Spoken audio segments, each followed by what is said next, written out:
విడు మొరటోడు అని వాళ్ళు వీళ్ళు ఎన్నెన్ని అన్న పసి పిల్లవాడు నవ్వాడు.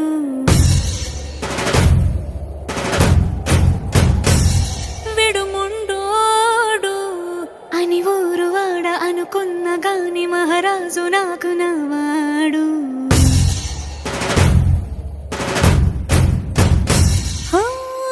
మాట పెడుసైనా మనసులో వెన్న రాయిలా ఉన్నవాడిలోన దేవుడెవరికి తెలుసును నాకన్నా. సూసేకి అగ్గిరవ్వ మాదిరే ఉంటాడు.